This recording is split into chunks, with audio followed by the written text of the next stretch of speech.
มื้อนี้ก็ทางสาวนุนาก็สิไปเฮือนแม่เฒ่าเพิ่นแม่ใหญ่ยายที่ว่าสาวนุนาได้ไปถ่ายคลิปเพิ่นแต่ช่วงก่อนพี่น้องเอ้ยที่ว่าเพิ่นบ่มีข้าวกินมื้อนี้ก็ทางสาวนุนาก็สิได้เอาข้าวไปให้ยายเพิ่นพี่น้องเอ้ยก็บ่หลายดอกพี่น้องมีแต่เพียงแต่3 โลพี่น้องเอ้ยพอได้แบ่งให้ยายเพิ่นแน่พอได้ให้ยายเพิ่นบรรเทาทุกข์พี่น้องเอ้ยเพราะว่าสาวนัวเองก็บ่มีพี่น้องเอ้ยแต่ว่าจิตอีต้นสงสารยายพี่น้องเอ้ยที่ว่าเพิ่นบ่มีข้าวกินที่ว่าสาวนุนาไปถ่ายมื้อนั้นก็คือว่า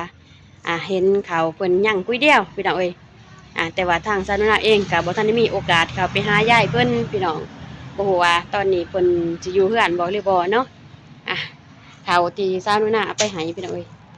3 โลแล้วก็ปลากระป๋อง1 ป๋องพี่น้องเอ้ยพอได้บรรเทาทุกข์ให้ยายเพิ่นพี่น้องเอ้ยเพราะว่าสาวนุนาเองก็บ่มีคือที่ว่านั่นแหละพี่น้องเอ้ยแต่ว่า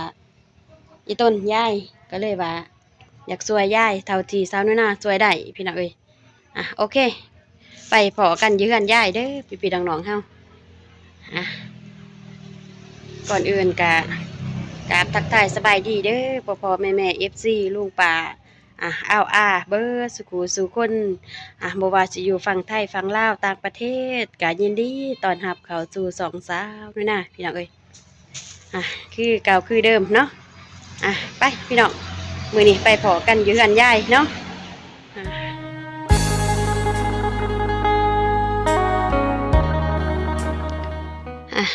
เปิดภาพมาบัดนี้พี่น้องเอ้ยมาหอดเทือนหอดซ่านบ้านซองแม่ยายเพิ่นแล้วพี่น้องเอ้ยแต่ว่าเบิ่งสาวนาสิเอิ้นหาเพิ่นก่อนบ่ฮู้ว่าเพิ่นสิยังอยู่เฮือนหรือบ่เนาะ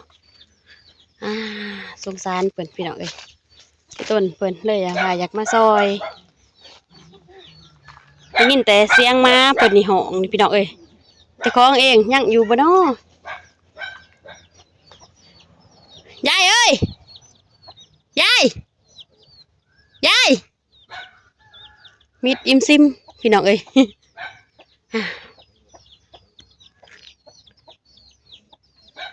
เห็นแต่เกือบคู่ดึงจอดปลาไหวนี่พี่น้องเอ้ยแต่ก็บ่เห็นเจ้าของหลังบ้านบ่ไปหาเพิ่นก่อนอยู่หลังบ้านพี่น้องเอ้ยยายมิดอิมซิมไปทางไหนบัดนี้พี่น้องเอ้ยหมู่หยาเนาะเพื่อนเพิ่นก็กระถ่อมใหญ่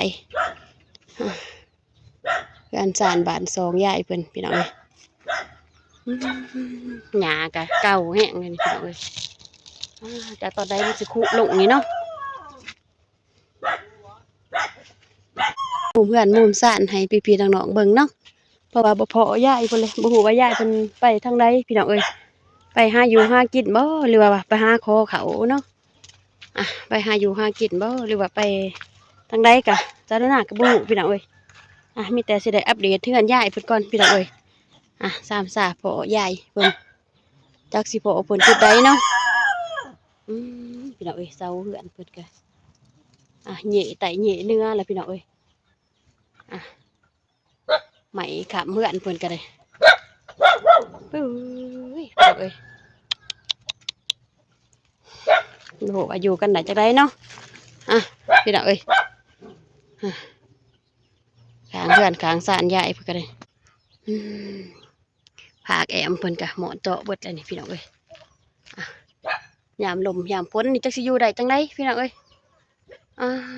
เนาะเพิ่นเหมือนมุมสานเพิ่นพี่น้องเอ้ยกกเสาก็เหย่เลยอยู่กกเสากันกกเสาสานเพิ่นก็ได้โอเคพี่น้องเอ้ยคือจะว่าเลยเนาะบ่พอยายเพิ่นจักสิจังไดแหละเพราะว่าบ่ได้นัดยายเพิ่นเด้ว่าสิได้มาเฮือนเพิ่นกะอยู่บ่อนเก่าบ่อนเดิมพี่น้องเอ้ย บ้านแต่กับใหญ่เมืองตะแตงแข้งเซกองพี่น้องเอ้ยเฮือนตากับยายเพิ่นแต่ว่ามามื้อนี้บ่พอผู้ใดพี่น้องเอ้ยอ่ะเฮ็ดจังไดล่ะบัดนี้เนาะโอเคพี่น้องเอ้ยมีแต่ว่าถ้าพ่อเพิ่นอยู่จุดใดก็สาวนุนาสิมอบให้เพิ่นเลยเนาะ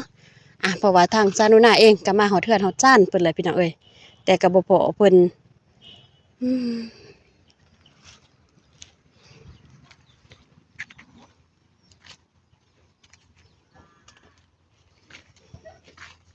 เบิ่งสิถามยายเพิ่นข้างเฮือนเพิ่นสบายดียายสบายดีโอ้อันน่ะอยากถามเนี่ยยายเพิ่นเฮือนหลังนี่เพิ่นไปไสแหละเราหับไปห้าคอเขาไปหาขอเขาให้เขากินโอ้น่าจมว่าห้าคอเขาเมื่อก่อนเราว่าโอ้โดยมาบ่ทันสำเนาะอ่าเขามาแล้วว่าเขาเพี้ยนกับบริกินเขาแล้วตอนเช้ากับบริกินโอ้ข้าวเสาข้าวเพี้ยนก็บ่ได้กินเพิ่นว่านี่แหละไปหาขอเขาห้าคอเขาน้ำลูกน้ำลานบ่หรือว่าไปหาขอเขาทางใดน้ำร้านเราผู้แลท่านที่หนใกล้แล้วมันยากใกล้สุดจะบานลุ่มอยู่ขยะโอ้พี่น้องเอ้ยอ่ะเลยบ่พอยายเพิ่นสำเนาะพี่น้องเอ้ยขอบใจเด้อยายเด้ออืม จ้า ไปถามยายข้างบ้านเพิ่นอยู่บ้านเคียงกันนี่แหละว่าเพิ่นไปหาขอเขาน้ำลูกน้ำลานเพิ่นบอกเพราะว่าเพิ่นก็อดเขามาหลายบื้อเลยก็เลยว่ามื้อนี้พากันไปขอเขาบ่โอเคพี่น้องเอ้ยมีแต่ว่าพ่อยายเพิ่นอยู่จุดใดล่ะซ่านอยู่น่ะก็สิมอบไปเพิ่นเลยเด้อถ้าบ่พอบ่ทาว่าบ่พอก็สิได้มามื้อใหม่อีกเนาะโอเคพี่น้องจะได้มาจอบเพิ่นอีกในหัวดที่2นี่บ่ฮู้ว่าเพิ่นมาแล้วหรือยังเนาะพี่น้องเอ้ยเพราะว่ามาแต่ที่แรกตอนต้นซานุนามากะบ่พอยายเพิ่นพี่น้องเอ้ยบ่ฮู้ว่ายายเพิ่นไปทางใดพี่น้องเอ้ยโอเคพี่น้องเอ้ยเพราะว่าตอนที่สาวนุนามาช่วงนั้นก็3 โมงพี่น้องเอ้ยแต่ก็บ่พอยายก็เลยว่ามาใหม่อีกบัดนี้4 โมงพี่น้องเอ้ยเป็นห่วงอีต้นยายเพิ่นยันว่ายายเพิ่นบ่มีเขากินแรงพี่น้องเอ้ยกินก็เลยว่ามาอีกรอบใหม่พี่น้องเอ้ยหวัดนี่คือสิพอเพิ่นอยู่บ่เนาะยายยังมิดอิ่มซิมอยู่พี่น้องเอ้ยเบิ่งเลาะบ้านเลาะเพื่อนเนาะเพราะว่ามึงหนึ่งจ้าหน้ามาก็เลาะเบิ่งเลยพี่น้องเอ้ยห้าอยู่กับบ่เห็นกันว่าเพิ่นไปทางนอกกับป้านนี่ก็คือเพิ่นสิกลับมาเลยพี่น้องเอ้ยแต่ว่ากับบ่ฮู้ทางไหนเนาะเลาะหายายเพิ่นก่อนพี่น้องเอ้ยแต่สวนกาแฟนี่บ่สวนกาแฟนี่ก็บ่เห็นไปทางใดบรรยากาศรอบหลังบ้านยายเพิ่นกาแฟนี่ก็กาแฟไผเนาะกาแฟยายเพิ่นบ่หรือว่ากาแฟเจ้าของดินเขาเนาะเพราะว่าซานุนาเองก็บ่ได้ถามเพิ่นได้กาแฟก็กำลังเพิ่นขึ้นใหม่พี่น้องเอ้ย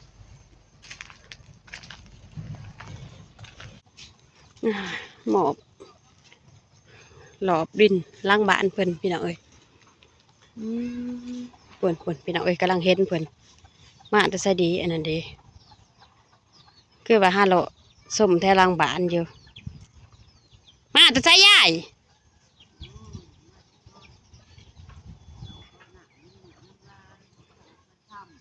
โอ้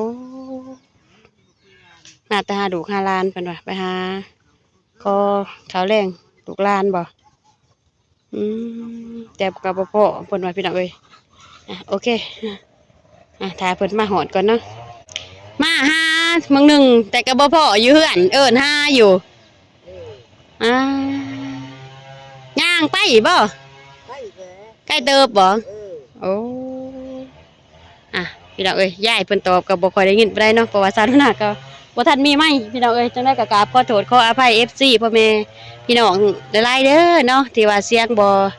คมสัตว์หรือว่าบ่ชัดเจนพี่น้องเอ้ยโอเคอันไปยายเข้าไปในเฮือนอ่ะอืมพี่น้องเอ้ยอ่ะคิดว่าสิบ่ได้พอยายเพิ่นน่ะได้มื้อนี้นำหานี่แหละพี่น้องเอ้ย ย่างมาทางลังบานมาแล้วว่าไปเห็นเพิ่นย่างแถวทางซอยพี่น้องเอ้ยทางซอยลังเพื่อนเพิ่นนี่แหละก็เลยว่าพ่อย่ายเพิ่นว่ามาแต่อันนั้น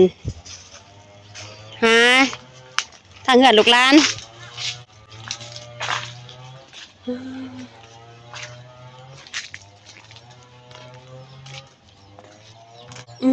เจ้าเอ้ยบัดนี้กำได้พ่อย่ายเพิ่นเลยบัดนี้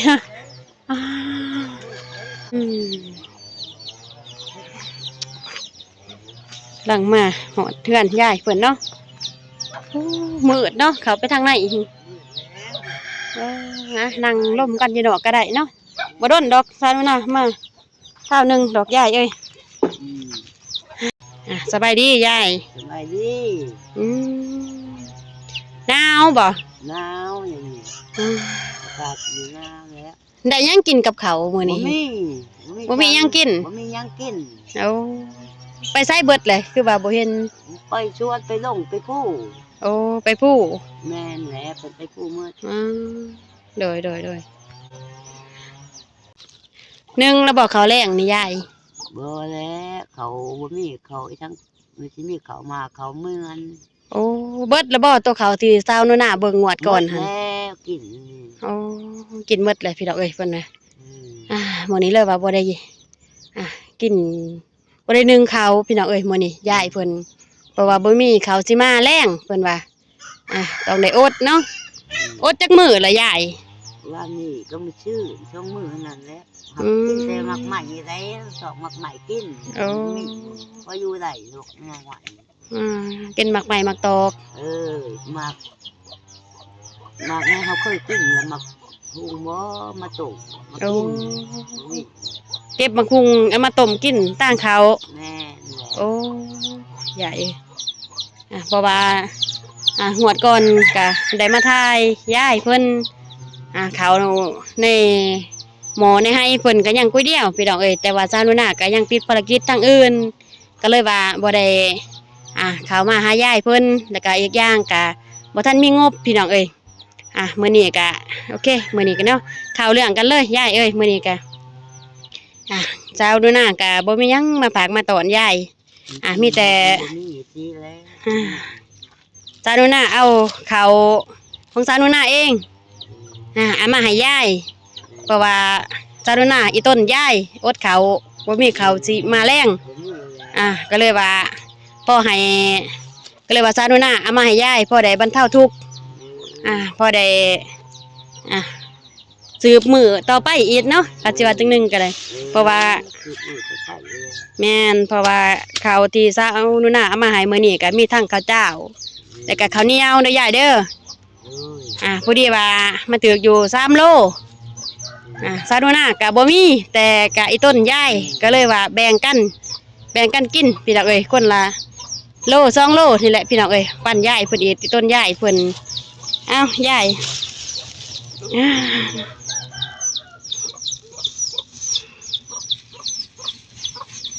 มีทางอันนี้แม่นทางลุมนี่เป็นข้าวเหนียวเด้อยายเด้อ เอ้ย ทางเทิงนี่เป็นข้าวเจ้าเด้อ เอ้ย พ่อได้บรรเทาทุกข์พ่อได้แก่ไปไล่ขาบเติบเพราะว่าย่ายมักหุงเอาบ่ย่ายเรียกว่าตุ่ม หุงมาแล้ว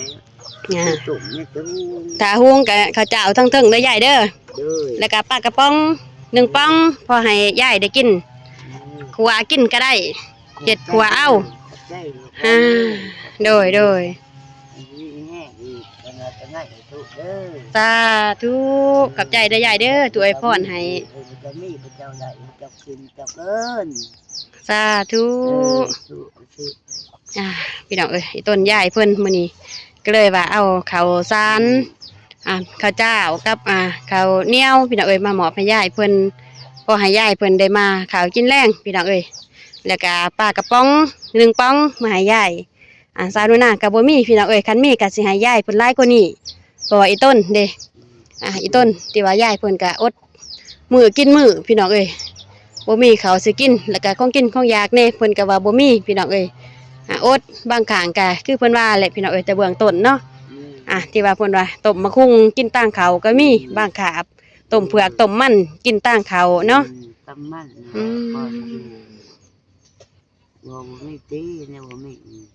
โดยพี่น้องเอ้ยโอเคสาวหนูนากะบ่มีหยังพี่น้องเอ้ยกะสิหมดจะมีพี่น้องเอ้ยเพราะว่าได้มามอบให้ยายเพิ่นเลยมาคือตอนแรกกะมาแต่กะบ่พอยายอยู่เฮือนเด้ยายป้าเลาะคอเนี่ยโดยป้าเลาะคอเลาะคอนี้โดยไปขอนำลูกน้ำร้านเองนี่บ่แม่นแหละแต่กะบ่พอเพิ่นอยู่เฮือนเพิ่นก็บ่พอเพิ่นโอ้โดยเพราะว่าลูกหลานกะไปเฮ็ดเวียกบ่แม่นแหละโดยพอดีแล้วตอนแรกนี่ยายเฮ็ดขัวปลากระป๋องบ่กินดิบได้ยายเด้อเพราะว่าเครื่องที่ว่าเพิ่นเฮ็ดมานี่ก็แม่นอยู่มันสมบูรณ์แบบแต่ว่าถ้าเฮาสิกินใหม่ก็ให้เฮาขัวใหม่ต้มใหม่ขัวใส่ไผร้อนๆจังกินตะกี้ยังสนุกกินดิบเลยโดยมาเบิ่งนี่แหละแบบโดยกินดิบเพิ่นให้เพราะว่ายายโดยเพราะว่ายายเพิ่นก็บ่ฮู้จักวิธีกินแน่พี่น้องเอ้ยส่วนหลายก็มีแต่ว่าแกะกล่องมาแล้วก็เป็นทอกจวดกินโลดเนาะแม่นแหละรู้จักความแตงโดยเพราะว่าการกินจังซั่นมันก็เสี่ยงหลายเฮากินจังซั่นแม่นอยู่ของเพิ่นสำเร็จรูปแต่ว่าเพื่อความปลอดภัยในร่างกายของเฮาเองก็ต้องอุ่นก่อนคั่วก่อนจังค่อยมากินเพิ่มความหอมขึ้นอีเด้ยายแม่นโอเคกะสิหมดสนั่นได้ยายเด้อขอบใจเด้อโดยขอบใจจะละลายโดยเจ้าหาใส่ปิดตาเจ้าแล้วเจ้าได้เจ้ามีอีกขึ้นน้ำจิบน้ำชอบเจ้านี่แหละโดยสาธุ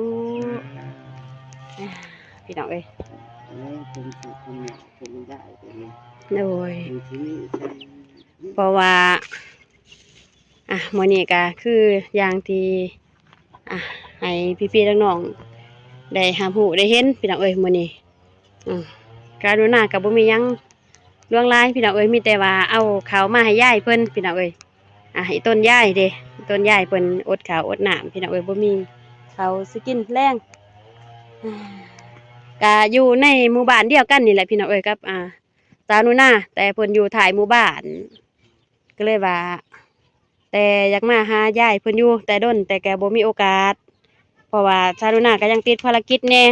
ส่วนก่อนก็ไปถ่ายคลิปไปทางบ้านน้องน้อยเพิ่นอีกหลังจากนั้นมาก็ไปซอยน้องสาวนิดมื้อนี้เลยว่าใส่โอกาสว่างพี่น้องเอ้ยแต่ละแล้วก็ญาติเวลาแน่มาหายายเพิ่นได้ยินพี่น้องเพื่อนบ้านในบ้านนี่แหละเพิ่นบอกว่าเพิ่นบอกนำสาวหนูนาว่ายายเพิ่นบ่มีข้าวกินแห้งเด้อเพิ่นว่าแต่ว่าสาวหนูนาก็บ่มีงบพี่น้องเอ้ยก็เลยว่าเอาข้าวในเรือนเองนี่แหละพี่น้องเอ้ยมาให้ยายเพิ่นพอได้บรรเทาทุกข์ไปอีกเนาะจังได๋ก็กราบขอบอกขอบใจเด้อเนาะทางยายแล้วก็ทางFC เบิดสุขุสุคนที่เข้ามาติดตามรับฟังรับชมคลิปสาวหนูนาแต่ต้นจนจบพี่น้องเอ้ยมื้อนี้